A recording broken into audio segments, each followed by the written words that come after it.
welcome to Day 2 of the Children in Lockdown Arts Festival 2021. My name is Tracy and I will be your host for today. The festival is primarily a virtual event which gathers adults, artists and children to reflect on their experience of the COVID-19 pandemic in Sri Lanka. The festival is a culmination of a 6-month program curated by Stages Theatre Group and was supported by Kindernot Hilfer, where they picked 20 artworks addressing the pandemic and what it did to the children during this time, and was commissioned for this festival. For Day 2, we will be looking at 2 themes.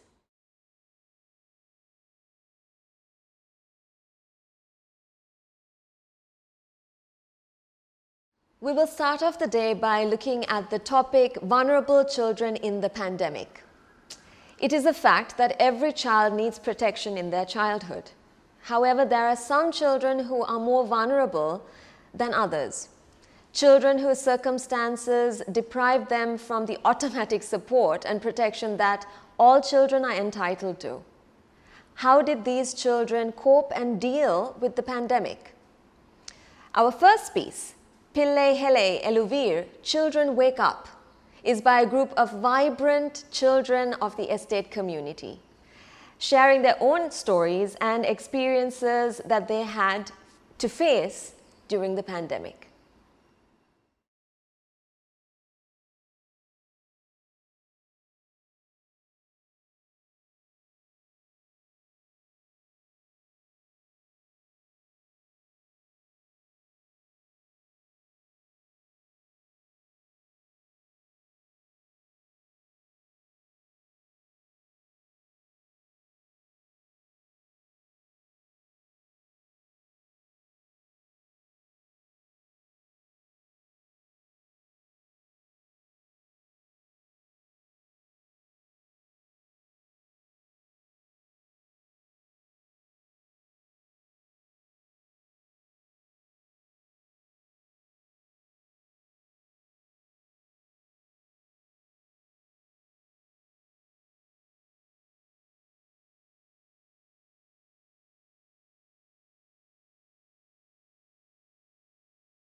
சந்தோஷமா இருக்க முடியல.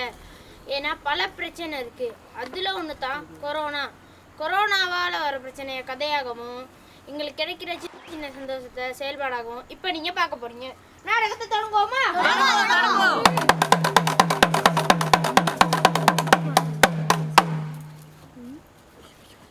முதலாவதா என் கதையை சொல்ல போறேன். எனக்கு அண்ணா, அம்மா, அப்பா, பாட்டி, தாத்தா இருந்தாரு. தாத்தாவை எனக்கு ரொம்ப பிடிக்கும். தாத்தாவுக்கு ஒரு நாள் திடீர்னு காய்ச்சல் வந்து மஸ்கெலியாவை கொண்டு போனாங்க. அங்கே கொஞ்ச நாள் தாத்தா இருந்தார். கொஞ்ச நாள் சென்று தாத்தா இறந்துட்டாருன்னு கோல் வந்துச்சு. அம்மாவும் அப்பாவும் போயிட்டு பாட்டு வந்தாங்க. லாக்டவுன்னால என்னை கூப்பிட்டு போகல. தாத்தாவை என்னை கடைசி வரைக்கும் பார்க்கவே முடியலை.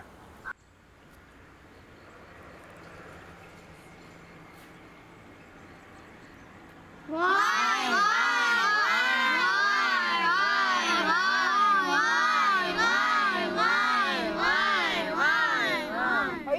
எம்புலன்ஸ் வருது.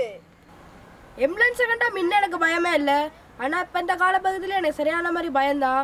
ஏன்னா கொரோனாவுக்கு அப்புறம் அந்த எம்புலன்ஸ் வர விதங்க, அதில் போலீஸ் வருவாங்க, பிஹெச் வருவாங்க, அதில் பெரிய பெரிய உடுப்பு போட்டு வருவாங்க, கெப் வச்சுட்டு வருவாங்க.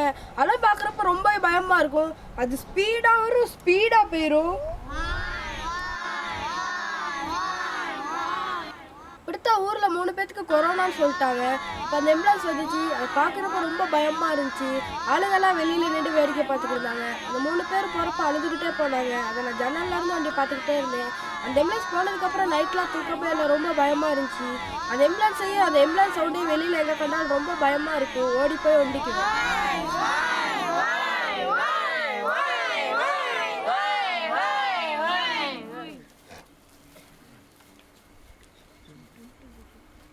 கொரோனானால ஒவ்வொருத்தருக்கும் ஒரு பிரச்சனை, எனக்கும் ஒரு பிரச்சனை. அப்பாவுக்கு வந்து கால் வரதுனால கீழே படுத்திருக்காரு. அப்பாவுக்கு வந்து சாமி பாக்குறாங்க. அப்பாவுக்கு வந்து வருத்தம் கூட்டிக்கிட்டே இருந்துச்சு. அப்பாவை ஹாஸ்பிட்டல் கூட்டிட்டு போயிட்டாங்க. கூட்டிட்டு போனேக்கு டாக்டர்லாம் செக் பண்ணி இவருக்கு விஷபிஜ போயிடுச்சுன்னு சொன்னாங்க. இவர் 1 மாசம் நிப்பாட்டணும்னு சொன்னாங்க. வீட்டுக்கு சொன்னாங்க. அப்புறம் அம்மா தான் இருந்தனால அப்பா போயிட்டு பார்த்துட்டு வருவோம். நான் தம்பி ஆயா மட்டும் தான் வீட்டில் தனியாக இருப்போம். அம்மா அந்த தான் சமைச்சு தரும். ஊர் ஆளுங்கெல்லாம் சேர்த்து கொடுத்த காசுல தான் அப்பா வர வரைக்கும் சமாளித்தோம். அடே அடே அடே அடே அங்கே எங்கள் அண்ணன் தண்ணி விட வச்சு குடிச்சுருக்காண்டா. போயிட்டு அடுப்புக்கு பட்டாசு போட்டு வந்துடுவோம்.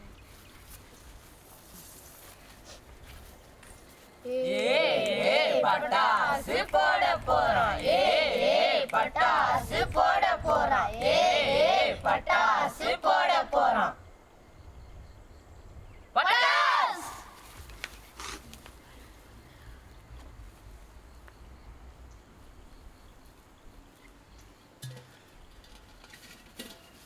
அக்கா வாங்க விளையாட போலாம். இந்த வேலையெல்லாம் விட்டு நான் எப்படா வர்றது?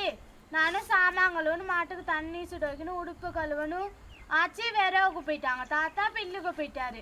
நானும் சாப்பிட கூட இல்லை. ஆச்சி வந்து சமைச்சவனுக்கு தான் சாப்பிடணும். சாப்பிட்டு வரட்டா? நீங்க சும்மா போறீங்களா? இப்படித்தான் சொல்றீங்க, விளையாட வரவே மாட்டீங்க. அடே சிபி நில்லடா வர. எனக்கு பார்த்தா 10 வயசு. அம்மா இல்லை, அப்பா மட்டும்தான். அப்பாவும் ஒரு கல்யாணம் முடிச்சிட்டாரு. அங்கே ஒரு தங்கச்சி இருக்கு. அந்த தங்கச்சியோட விளையாட ஆசை. ஆனால் சித்தி விளையாடவே விட மாட்டாங்க. நான் இப்போ தாத்தா பாட்டி ஒருத்தர் இருக்கேன். தாத்தா பாட்டி என்னை கஷ்டப்படுத்த வளர்க்குறாங்க. இந்த கொரோனா காலத்தில் ஸ்கூல்லாம் மூடி ஃப்ரெண்ட்ஸோட விளையாட கூட முடியாது. இந்த கொரோனா எப்போ தான் முடியுமோ தெரியலையே. தங்கச்சி என்னத்தான் செய்கிறது? உங்களுக்கும் அம்மா இல்லை, எனக்கும் அப்பா இல்லை. எங்கள் வீட்டில் மொத்தம் 7 பேர். அதில் அக்கா 2 பேர் படிக்கிறாங்க. தாத்தா பாட்டிக்கு ஏலாது. அம்மா கடைங்களில் வேலை. இப்போ லாக்டவுன் காரணத்தினால அம்மா வீட்டில் தான் இருக்காங்க. அதனால வேலைக்கு போகணுன்னு முடிவு பண்ணேன். என்ன வேலைக்கு போகணுன்னு முடிவு எடுத்தீங்க? தோட்ட வேலைக்கு. எவ்வளோ நேரம் போயிட்டு வேலை செய்யணும்? காலையில் 8 மணிலேருந்து அன்றைக்கி 5 மணி ஏற்றி. அவ்வளோ நேரம் என்னென்ன வேலை செய்யணும்? பில்லு வெட்டணும், மண்ணை லோஸ் பண்ணி கொடுக்கணும், வேலி வெட்டணும். இவ்வளோ வேலை செஞ்சு எவ்வளோ சம்பளம் கிடைக்கும்? 400 ரூபா. அந்த காசுல என்ன செய்வீங்க? அந்த 400 ரூபாயில தான் வீட்டுக்கு தேவையான சாப்பாடு சாமான் வாங்கி எல்லாம் சாப்பிட்டுக்கிட்டு இருந்தோம். இப்போ அந்த மாதிரி வேலையெல்லாம் கிடைக்குதா? இப்போ அந்த மாதிரி வேலையும் கிடைக்கவே மாட்டேங்குது. அண்ணே, உங்கள் வீட்டில் தோட்ட வேலை இருக்கானே, இல்லை எது பிடுங்கணுமானே? அக்கா, உங்கள் வீட்டில் தோட்ட வேலை இருக்கானே இருக்காங்கக்கா, எது லோஸ் பண்ணணுமாங்க்கா?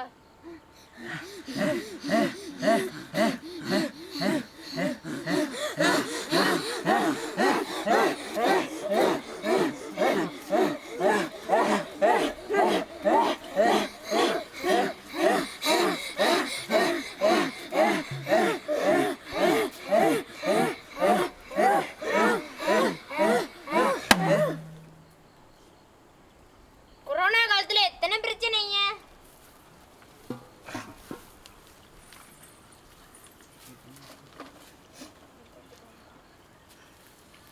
ஒரு ஆளு கொரோனாங்கையும் ஊரையே தனிமைப்படுத்துறாங்க. அந்த சந்தர்ப்பத்தில் தான் அப்பாவும் கொழும்புலேருந்து வந்தார். அம்மா அப்பாவும் பேசிக்கிட்டாங்க, கொண்டு வந்திருக்க காசை கடன் கட்டுவோன்னு. காலையில் எந்திரிச்சு பார்க்கும்போது போலீஸ் பிஹெச் எல்லாம் வந்திருந்தாங்க. அப்பா வந்ததை யாரோ ஃபோன் பண்ணி சொல்லிட்டாங்க. அப்பா கூட்டிகிட்டு போயிட்டு பிசிஆர் எடுத்து வீடை தனிமைப்படுத்தினாங்க. அப்போ அப்பா என்ன நடக்குமோ எது நடக்குமோன்னு தெரியாமல் வச்சுருந்த காசை கடையும் கட்டாமல் வீட்டுக்கு சாமான் வாங்கிட்டாரு. 5 நாள் சிண்டு கொரோனா நெகட்டிவ்னு வந்துருச்சு. ஒரு வழியாக அந்த தொல்லையெல்லாம் முடிஞ்சு ஒரு நாள் நான் விளையாட போனப்போ அன்னைமாரங்கெல்லாம் ஏசுனாங்க, வேறு எல்லாம் விளையாட இருக்காங்க, உங்களால தான் கொரோனா வருதுன்னு. எனக்கு ஒரு மாதிரி இருக்கு. நான் பேசாமல் போயிட்டு வீட்டிலே இருந்துட்டேன். அம்மா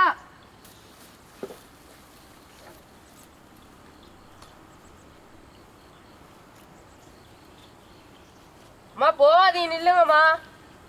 அப்பா நீங்க எல்லாச்சும் நில்லுங்கப்பா. அம்மா போவாதீங்களேம்மா. எனக்கு இப்பதான் 13 வயசு. எனக்கு ஒரு தங்கச்சி இருக்கு. அம்மாவும் அப்பாவும் இப்படிதான் அடிக்கடி சண்டை போட்டுக்குவாங்க. ஆனா இந்த தடவை என்னன்னு தெரியல, திடீர்னு சண்டை போட்டு பிரிஞ்சுட்டாங்க. அம்மா என்னையும் தங்கச்சியும் சாதாரணமா அப்பா கிட்ட விட்டுட்டு போயிட்டாங்க. ஆனா அம்மா இல்லாம வாழ்றது எவ்வளோ கஷ்டம்னு அன்னைக்கு தான் எனக்கும் தங்கச்சிக்கும் தெரியும். எனக்கு அப்பாட்ட இருக்கிறத விட அம்மாட்ட இருக்கிறது தான் ரொம்ப பிடிக்கும். அதனால நான் எங்கள் அம்மாக்கிட்டே போயிட்டேன். அதுக்கப்புறம் லாக்டவுன் போட்டாங்க. தங்கச்சியை பார்க்கவே இல்லாமல் இருந்துச்சு. லாக்டவுன் எடுத்தோன்னே நானும் அம்மாவும் போய் தங்கச்சியை பார்த்துட்டு வந்தோம். ரொம்பவே கவலையாக இருந்துச்சு. அதுக்கப்புறம் அம்மா சொல்லிக்கிருந்தாங்க வழக்கு போட்டு தங்கச்சியை கூட்டிகிட்டு வர போகிறோன்ட்டு. நான் இன்னும் எப்படா தங்கச்சி வரும்ன்ட்டு அவளோடு காத்துக்கிட்டு இருக்கேன். எனக்கு அம்மாவும் வேணும், அப்பாவும் வேணும், தங்கச்சியும் வேணும். I want to lie it, I am அழகா நான் சொல்ல மாட்டேன். இங்க என்ன நடந்துகிட்டு இருக்கு? நீ என்ன பாடிக்கிட்டு இருக்க? உன்னை என்ன பைத்தியமா? வெளியா படிச்சுக்கிட்டு இருக்க? இப்ப நான் படிக்கிறேன் பாரு. நீ அடி. I want to lie it, I am அழகா பாய். I look like என்ன சொல்ல மாட்டேன் போய் வா. இந்த களி சாட்டிட்டு ஜோக்குனாங்க சிம்போடு ஜோக். நீ என்ன கீழே லக்கு நீங்கள அன்னைக்கு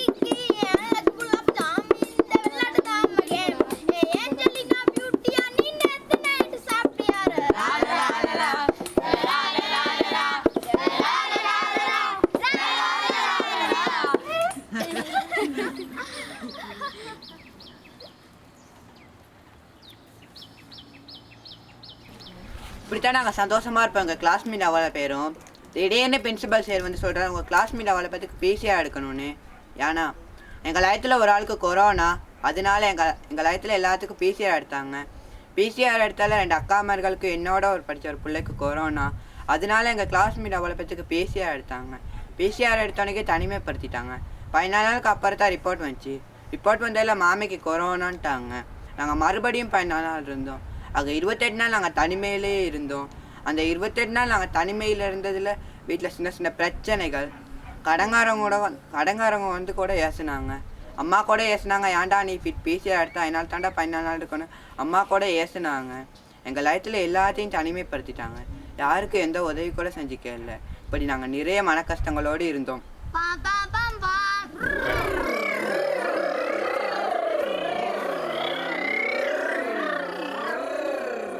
கிளம்பிருச்சு பஸ்ஸு,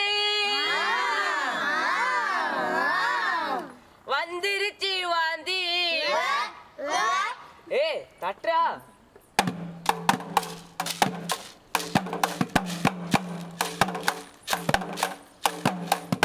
கிளம்பிருச்சு பஸ்ஸு, வந்துருச்சு வாந்தி. கிளம்பிருச்சு பஸ்ஸு, வந்துருச்சு வாந்தி. கிளம்பிருச்சு பஸ்ஸு, வந்துருச்சு வாந்தி. கிளம்பிருச்சு பஸ்ஸு, வந்துருச்சு வாந்தி.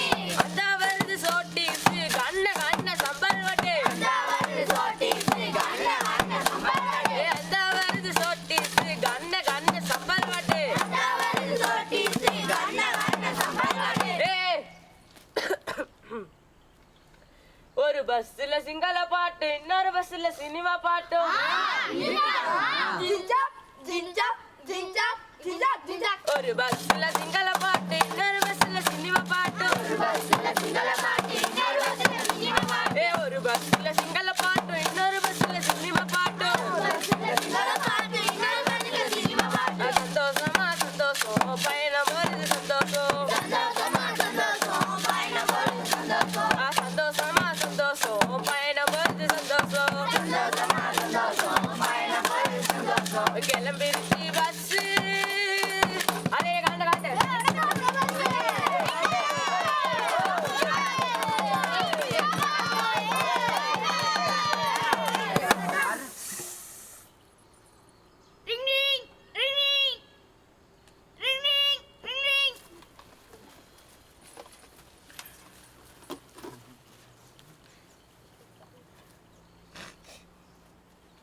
ஹலோப்பா சொல்லுங்கப்பா. தம்பி நான் அப்பா இல்ல அங்கிள் பேசுறேன். அங்கிள் சொல்லுங்க அங்கிள். தம்பி அம்மா இருக்காங்களா? இல்லையா அங்கிள். தம்பி அப்பா கீழே விழுந்து கொஞ்சம் சீரியஸா இருக்காரு. என்ன அங்கிள் சொல்றீங்க?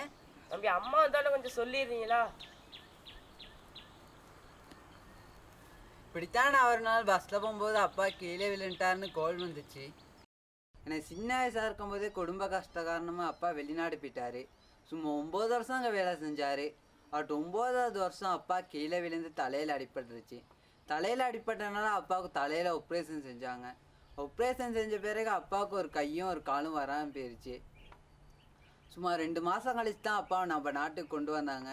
கொண்டு வந்த பிறகும் அப்பாவுக்கு அப்படியே தான் இருந்துச்சு. அம்மா தான் வேலைக்கு போகாமல் அப்பாவை பார்த்துக்கிட்டு வீட்டில் இருந்தாங்க. அதுக்கு பிறகும் அப்பாவுக்கு அப்படியே தான் இருந்துச்சு. அப்பா கொண்டு வந்த கொஞ்ச காலத்துலேயே கொரோனா வந்துருச்சு. கொரோனா வந்த பிறகு வீட்டில் ரொம்பவே கஷ்டமாயிருச்சு. அப்பா வெளிநாட்டிலேருந்து கொண்டு வந்த சாமானாக விற்று தான் நாங்கள் அந்த கொரோனா காலத்தை போக்கணும். திடீர்னு ஒரு நாள் அப்பாவுக்கு வருத்தம் கூடிருச்சு.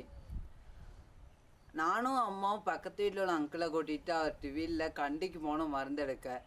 அங்கே போனப்போ மருந்து காசு பத்தாமல் போயிருச்சு. என் கையில் உள்ள மோதிரத்தை கலட்டி அதை அடகு வச்சு அதில் தான் நாங்கள் மருந்து வாங்கினோம். அது எங்கள் அப்பா எனக்கு பர்த்டே கிஃப்டாக கொடுத்த மோதிரம். அதுக்கு பிறகு வீட்டில் அதே நிலைமையாக தான் இருந்துச்சு. அப்போ தான் அக்கா ஒரு முடிவு எடுத்தாங்க, படிப்பை நிப்பாட்டிட்டு வேலைக்கு போகணுன்னு. இப்போ எங்கள் அக்கா சம்பாத்தியத்தில் தான் நாங்கள் இருக்கோம். இதுதான் நான். அண்ணே நீங்க எங்க நின்றுட்டு இருக்கீங்க? அம்மா தேடி இருக்காங்க, வீட்டுக்கு டக்குன்னு வரணுமா? அன்னைக்கு நானும் என் நண்பனும் வீட்டுக்கிட்ட விளாண்டுக்கும்போது தாத்தா தலைவலினாரு. எனக்கு எதுவும் செய்ய முடியாமல் நான் அப்பாட்ட போய் சொன்னப்பா அப்பா வந்து கேட்டார், ஏப்பா தலைவலிக்குதானே? அப்போ தாத்தா சொன்னார், ஆமாம் தம்பி தலைவலிக்குது, ஹாஸ்பிட்டல் போயிட்டு வருவோன்னொன்னே நாங்கள் பக்கத்து வீட்டில் உள்ள அங்கிள் ஒருத்தரை கூட்டிகிட்டு பகவந்தலா ஹாஸ்பிட்டல் போனோன்னே அங்கே உள்ள டாக்டர் ஒருத்தர் சொன்னார், கிளங்கன் ஹாஸ்பிட்டல் கொண்டு போய் நிப்பாட்டுங்கன்னு. நாங்கள் கிளங்கன் ஹாஸ்பிட்டல் கொண்டு போய் நிப்பாட்டிட்டு தாத்தாவுக்கு இன்ஜெக்ஷன் எடுத்துகிட்டு பிசிஆர் எடுத்தப்போ ரிப்போர்ட் பாசிட்டிவ்னு வந்துச்சு. அப்புறம் எனக்கு அண்ணனுக்கு அப்பாவுக்கு பிசிஆர் எடுத்தப்போ எனக்கும் அண்ணனுக்கும் ரிப்போர்ட் பாசிட்டிவ்னு வந்துச்சு. எல்லாத்தையும் தனிமைப்படுத்தினப்ப அப்பா அன்னைக்கு குசினிக்கு சமைக்க போனப்போ குசினி இடிஞ்சு விழுந்து காலில் காய ஏற்பட்டு நடக்க முடியாமல் இருந்தார். ஹாஸ்பிட்டல் போனால் நிப்பாட்டிடுவாங்க, வீட்டுக்கு கஷ்டமாகிடும் அப்படிங்கிற ஒரே காரணத்துக்காக ஹாஸ்பிட்டல் போகாமல் வீட்டிலேருந்து கொஞ்சம் கொஞ்சமாக காலை சரியாக்கிட்டு அந்த கஷ்டத்துலேயே வேலைக்கு போய் அதில் வந்த காசை தான் முதல் வீட்டுக்கு சாமான் வாங்கிட்டு அப்புறம் தான் அவர் வீடு மரத்து கட்டிட்டு இருந்தார்.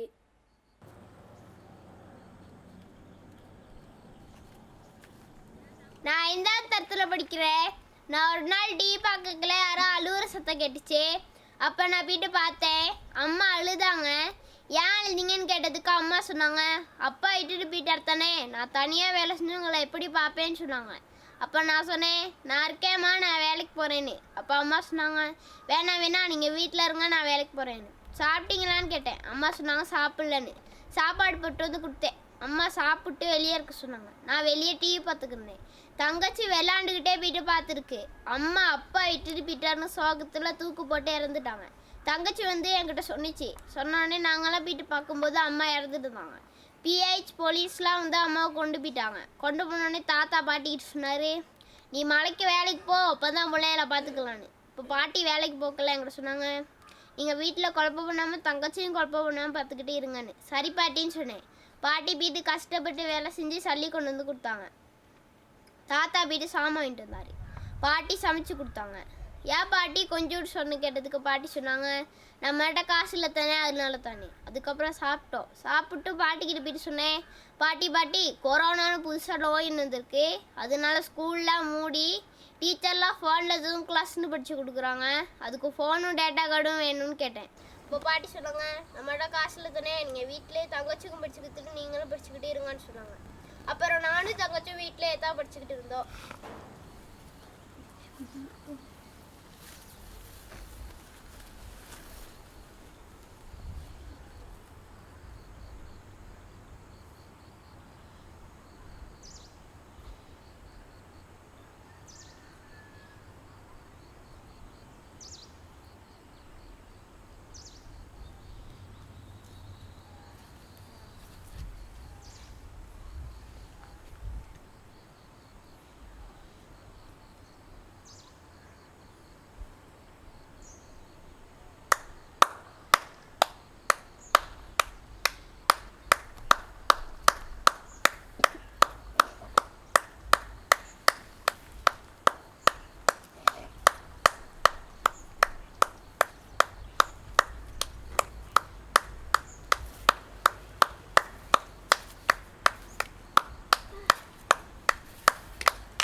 நான் ஒரு பெரிய ராணுவ வீரனாகி எங்கள் அம்மா அப்பாவை சந்தோஷமாக வச்சுருப்பேன். நான் பெரிய வர்க்ஷாப் பிளேயர் ஆகி எங்கள் அப்பாவை குணப்படுத்துவேன். நான் பெரிய பாடகராகி எங்க அம்மா அப்பா மேடையில காட்டுவேன். நான் பெரிய போலீஸ் ஆகி ஏழை குழந்தைகளுக்கு உதவி செய்வேன். நான் பெரிய டாக்டர் ஆகி ஊருக்கே சேவை செய்வேன். நான் பெரிய கிரிக்கெட் வீரன் ஆகி எங்க அப்பாவுக்கு பெருமை தேடி கொடுப்பேன். நான் பெரிய மெஜிஷியன் ஆகி எல்லாத்தையும் சந்தோஷப்படுத்துவேன். நான் நல்லா படிச்சு சமூகத்துல பெரிய ஆளா வருவேன்.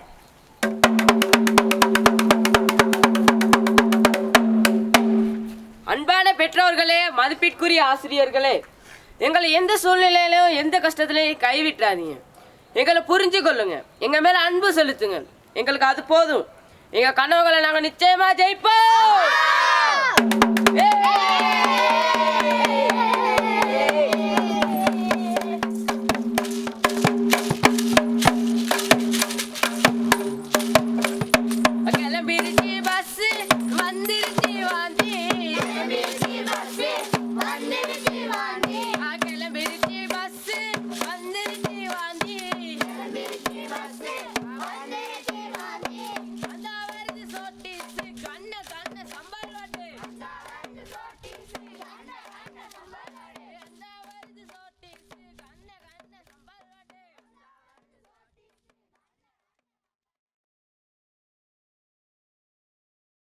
The piece that you just witnessed was created by a group of children who met weekly under the guidance of Rasaya Lohanathan and the Theatre Mates Company to create this piece specially for the festival.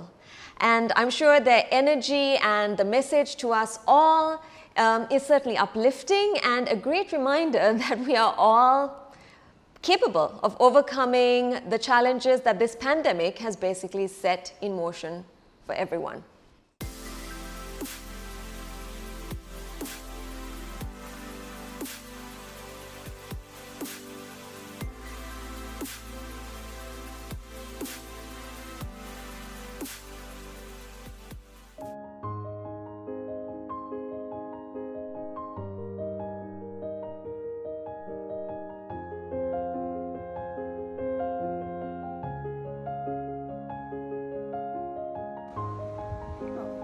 My name is Kyle. I'm 4 years old and I go to Gateway College. And my heart art is the boy on the balcony, and there's corona all over us. So you have to stay at home to be safe. Thank you.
In our artist talk, we will be hearing from Umeshi Rajeendra on her efforts to work with the UDA housing scheme children during the pandemic.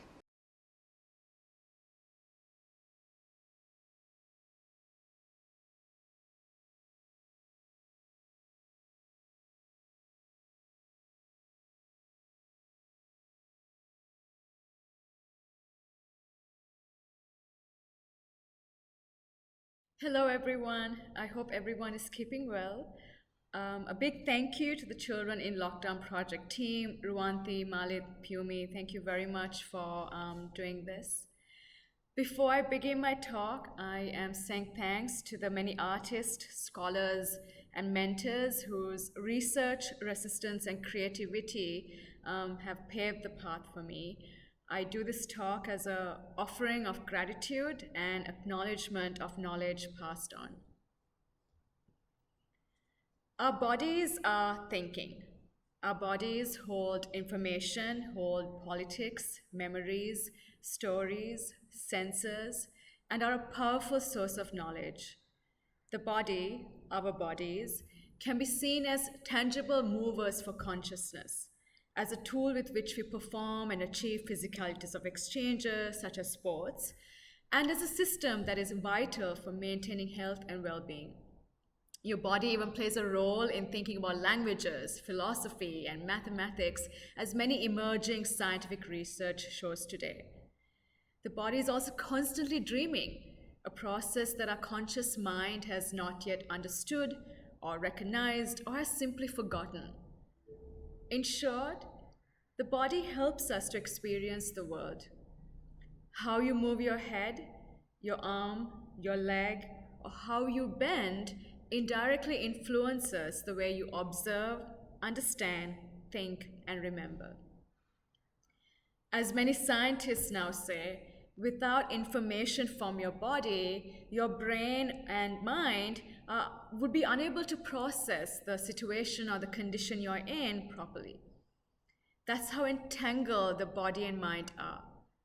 As Lisa Feldman Barrett of Northeastern University says, your very perception of the world is shaped by the brain reading your body and its movement.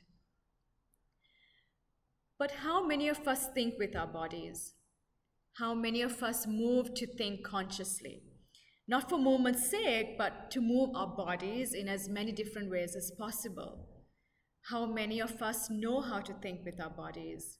How many of us listen to our bodies? As a dance artist and educator, I think with my body and through the active state of embodying.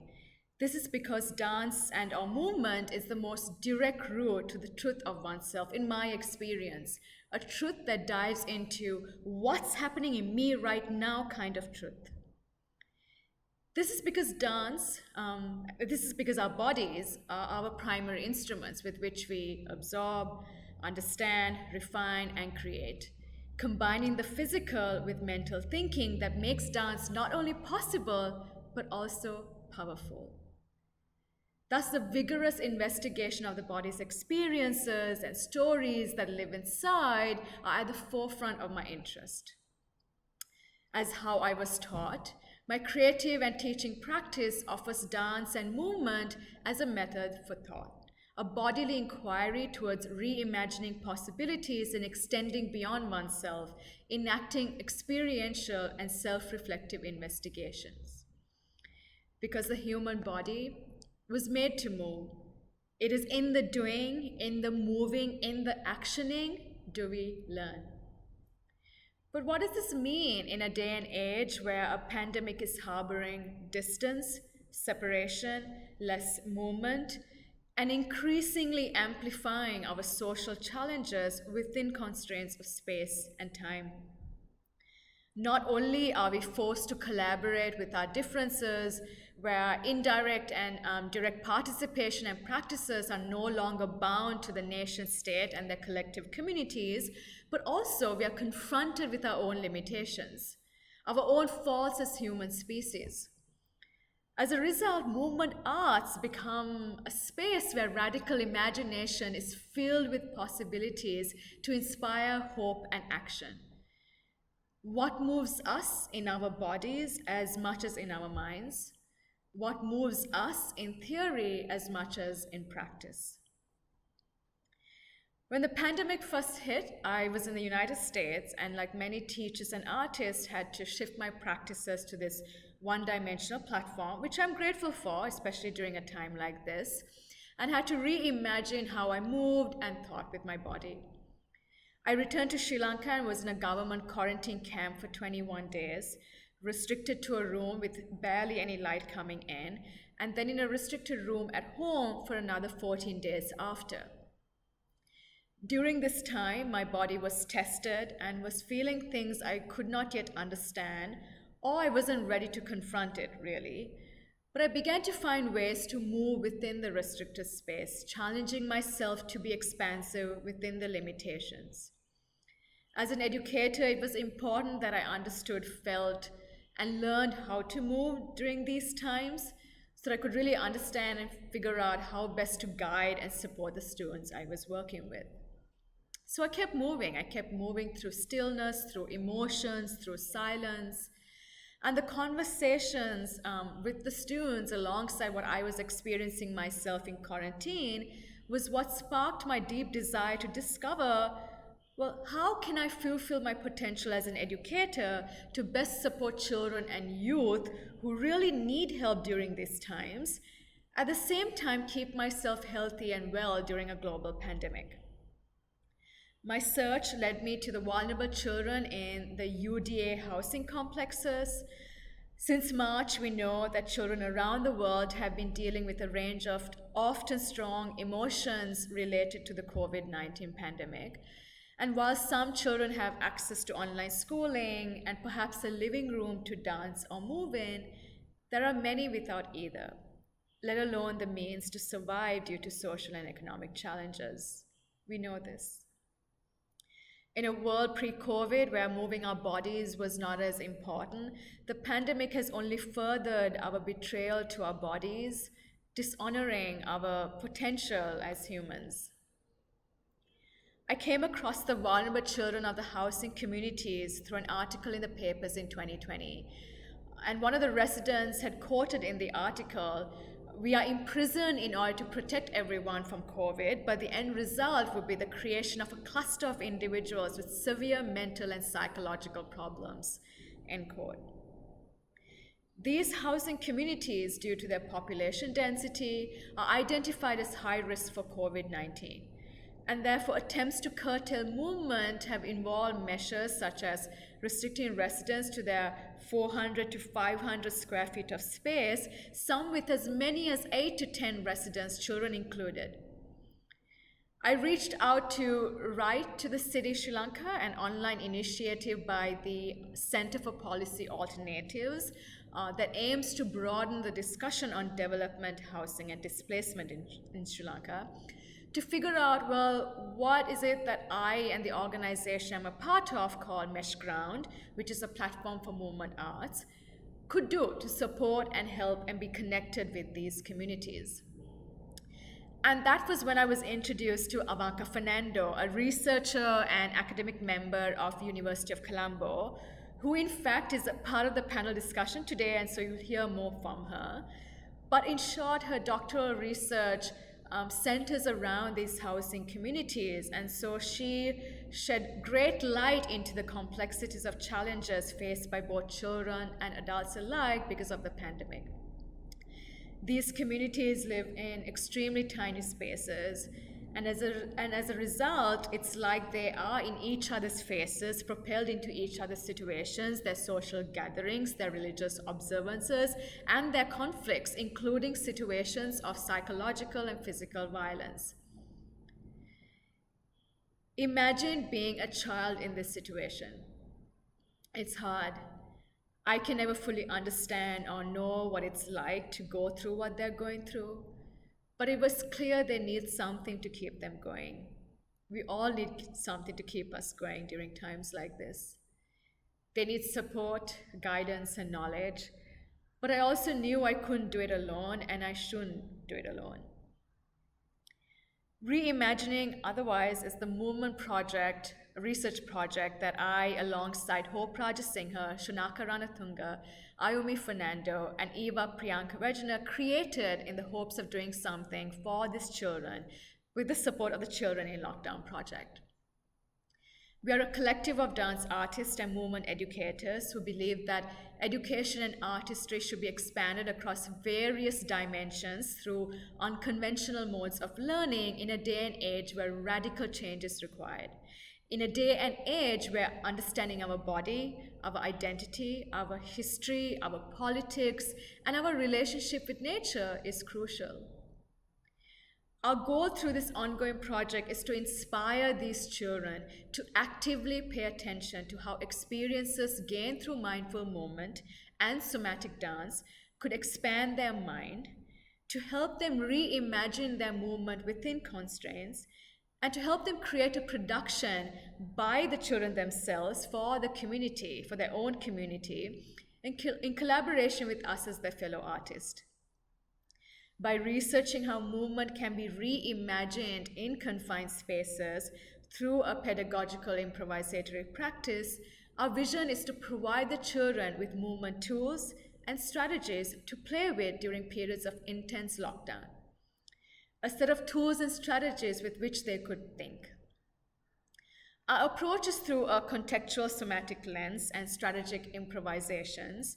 Somatics helps us understand, as we move in the world, what it is like to live in a sensing, intelligent body, noticing what happens inwardly and outwardly. But it was important for us that our research began with first having conversations and building our relationship with the community, specifically the children themselves, to better understand and contextualize our movement practices. We were scheduled to start in May, but as you know, Sri Lanka went into lockdown in May, and we've been in lockdown up until early October. And as you also know, these communities are under intense and heavily monitored isolation.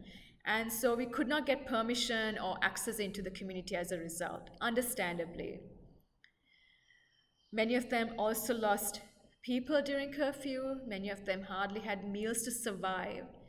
And so through Avanka Fernando, we found out what was it we could help with during curfew. And so we helped raise some funds to support the purchase of dry rations. During this period, given curfew, we as artists, we were also going through our own emotions. I lost my mother to cancer during this time. And so we decided to focus on researching for ourselves what it means to move within confined spaces in our own homes, with our own emotions and our own stories, such as locking ourselves in the bathroom for intense periods and reimagining our movement as much as possible. How many ways can I move along this wall? How many different shapes can I create by the door? How many tiny gestural movements can I make on this one square of a tile? What is this teaching me? What is my body telling me? What am I feeling? By no means did we think that our own understanding of confinement was enough to help these children, because obviously what we understand as confinement is very different to what these children are experiencing. But because of COVID, we had no choice but to focus on what we could, in the hopes that it would help us when we do get a chance to learn, understand, and work with these children. Because embodiment is a process as much as it is a state of being, and therefore has implications for how we perceive, think, learn, and reflect. We are hopeful that we can begin our work sometime next year, but we need support. We will be doing a fundraiser early next year in the hopes of supporting the artists and the translators for at least 2 years' worth of engagement with these communities. We also need policymakers to engage with us as we engage with these children so that we can create a sustainable relationship for years to come. But more importantly, we need different thinkers, different art makers to join us. As a society of folks who appreciate art and education present here today, I encourage you. These children have only themselves for entertainment, only themselves to inspire each other. And while I have no doubt that their imaginations must be running wild, we all know that we all need some guidance, some love, some support to fulfill and make our dreams come alive in more ways than we can ever imagine. They need exposure, they need different ways to learn, to relearn, to grow. They need different forms of art to help them understand themselves and to understand the world of possibilities. They need hope, they need care, they deserve more. Whether it is hosting workshops on and off in their premises or raising funds to help them set up a computer lab or community library, I'm not really sure exactly how, but I do know that collectively, I know we can find multiple ways to help expand the way they think, learn, and grow. To help them build an environment in their own premises conducive for positive growth, awareness, and knowledge. I and the team at Meshground are doing this through movement and dance and encouraging them to learn through their bodies. And I know you can help in a lot of other different ways. Thank you for listening. We would like to take a minute to thank everyone who supported this festival, starting with our main partner, Kindernothilfe, and our festival partners, the German Embassy, the Goethe Institute Colombo, Sunetra Bandaranaike Trust, NLEAP, the Lionel Wendt Theatre, Music Matters, Oneness Centre, the Yuma Foundation, News First, and all the other contributors and well-wishers and patrons who supported the festival. Don't forget to drop in at our virtual art exhibition, which you can log into at www.stages.lk, which showcases the artwork of 140 children from across the island.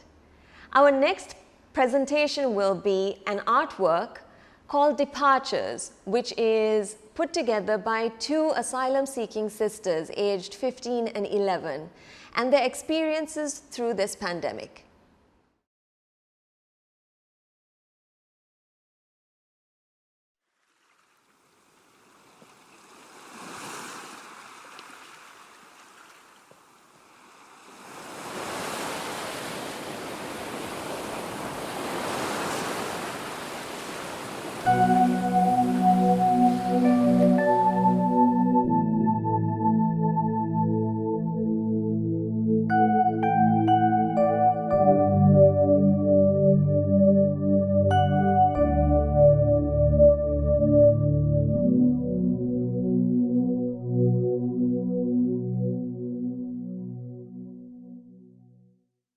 The last dinner with our family and friends before coming to Sri Lanka. All our family, cousins, we were all together, we were having dinner, we were laughing, we were talking, we were dancing. And we were playing.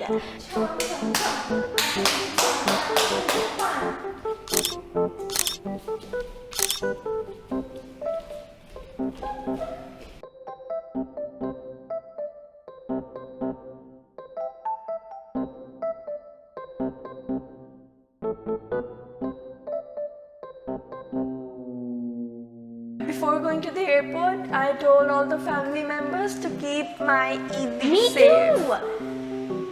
Can you explain them what's Eid? Oh, Eid is in our family tradition, elders have to give the youngest money for any function like Easter, like Christmas, and every that type of function we get 100 or 200 something. Right. Yeah. So I told them, keep my Eid safe.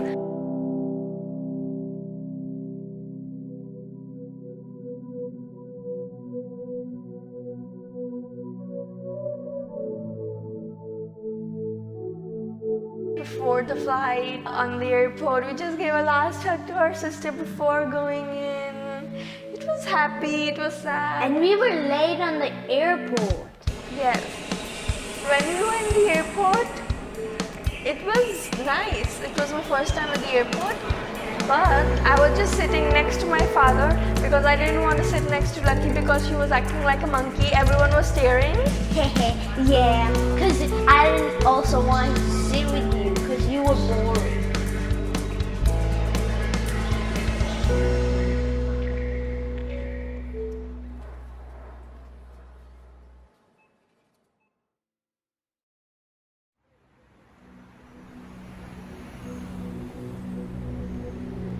When we first came in Sri Lanka, it was New Year time. On New Year in Sri Lanka, fireworks are the most important things.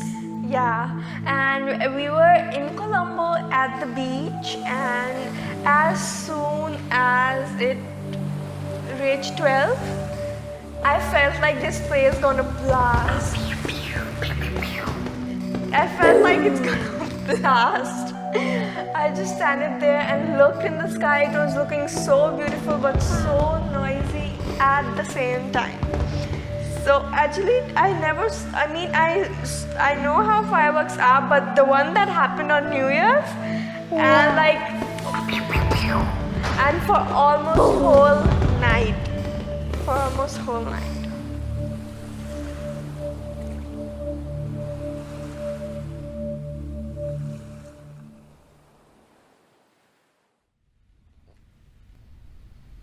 Lucky is the only person in our family who speaks Sinhala. Hello, over there. When she talks to her friends and stuff, I'm just standing there and looking at them because I feel like they're talking something wrong. Oh yeah, I got a new friend when we were in Malvata. She was my age, she was in my grade, and she was really nice to me. You learn Sinhala from her? Oh yeah, she told me alphabets, and then she told me how to count, and then she did everything to teach me.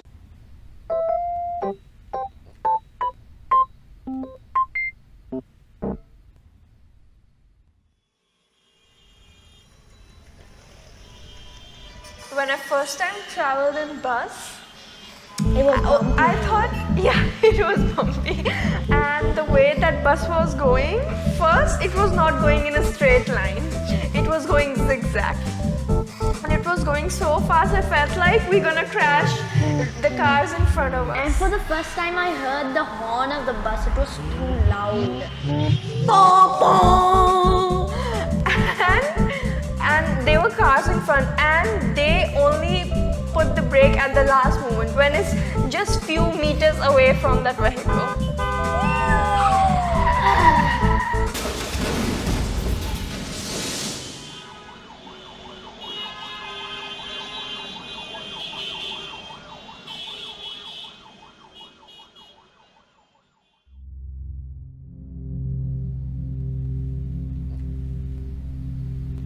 We were in Malvata, we were living there, and on Sunday morning after we came home from church, On Easter. oh yeah, I heard about the news. It was quite a shock because I was at the church before that, and when I came home I heard about it, and then I was like Really feeling sad. feeling that moment that If I was in Yeah, there, what maybe- would happen to me? like, yeah, thank goodness, because I wasn't the one of them who had to suffer through that, their families and friends, because losing someone you love is not, it's the most difficult thing in life to do, and listening.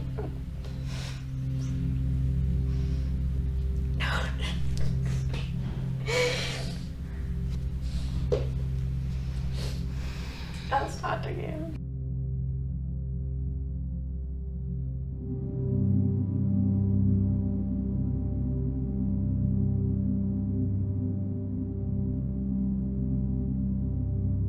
And there was a footage I found out that my parents won't allow me to see, but I saw it, and it was about a man coming with a big bag inside the church, and then when he sat on a chair, the church blasted.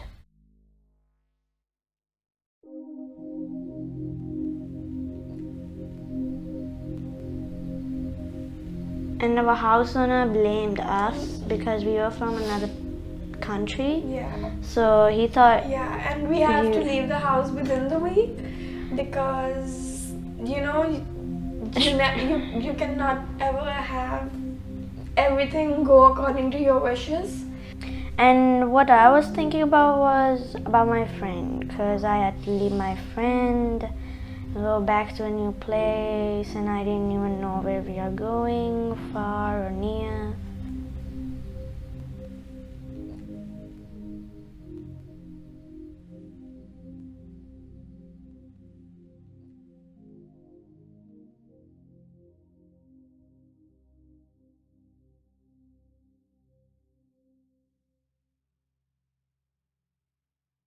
We went to Junior Sambal. It's a place where all the kids, like all the junior artists, make dramas and plays. And we did miming for the first time. We had a lot of fun memories with them. Nikki was my best friend in the junior assembly. Yeah, we were having fun. We were making nice, sweet little memories and friends. But then after that, coronavirus came in between. And then there was lockdown, and then we couldn't go out. I hate corona. Yeah, me too. And we stayed in our home. We were really we were so unproductive at that time because there was nothing to do. Whole routine was just blasted. Yeah, there's nothing left to do. So we tried new things in lockdown during curfew. I tried baking a lot of cakes and stuff. For the first time, Isabella was exercising in a room, okay? I saw that she was exercising with her legs. Doing squats. Oh, yeah. Yeah, when I They went are the out, hardest thing. I did 1, 2, 3. On the fourth one, when I went out, I couldn't come back up. Wow.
What I take away from Isabella and Lucky's little film, which was beautifully done, is that it's a story of hope, that no matter how difficult circumstances are, that the power of hope can lead to change. And I hope that the two of you are doing well wherever you are, and that you continue creating and sharing your stories. This brings us to the end of the artwork based on vulnerable children of the pandemic. The next session will be a panel discussion, which will be very soon, so stay where you are. We will be back shortly.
මුච්ච කතා කරනවද? සිසි අයියෝ මුච්චේ මුච්චේ මුච්චේ mute වෙලා මුච්චේ අපිට මුච්චව ඇහෙන්නේ මුච්චේ මේ මං හිතන්නේ මුච්චේ මුච්චගේ mic එක ඔෆ් වෙලා නේද? ඔය මුත්තේ ඔය මයික් එක ඕෆ් වෙලා අයියෝ මෙසේජ් එකක් දාන්නත් තිබ්බා ඒත් එයා දන්නේ නැහැ chat එක ඕපන් කරගන්න මඩවලි ඒක තමයි මොකද කියන්නේ මෙන්න සිසි මුච්ච කෝල් කරනවා මුච්ච කෝල් කරනවා හෙලෝ මුච්චේ මුච්චගේ මයික් එක ඕෆ් වෙලා නාලා කොල්ලෝ ඕෆ් වෙලා තියෙන්නේ ඇහෙනවද නාලා කොල්ලෝ කියන දේවල් ඇහෙන්නේ කොහොමද බං මේ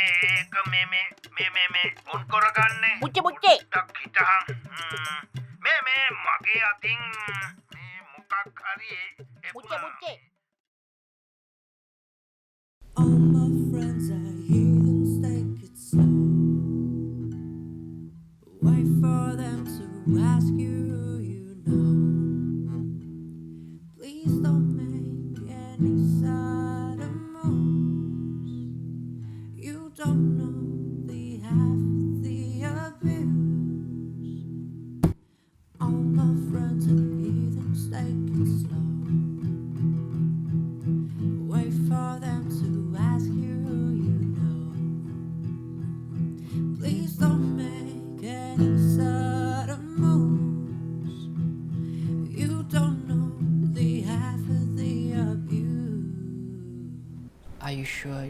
don't mind listening to this. That's what the room's all about.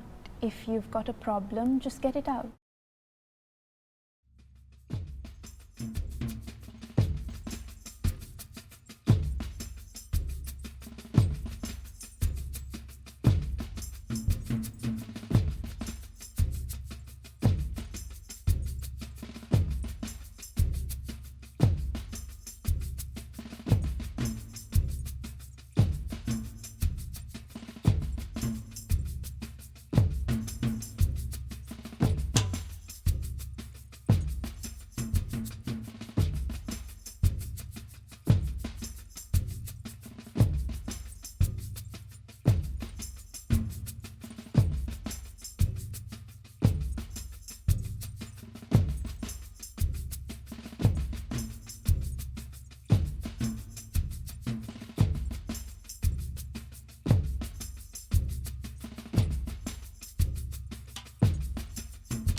This is the story behind my artwork.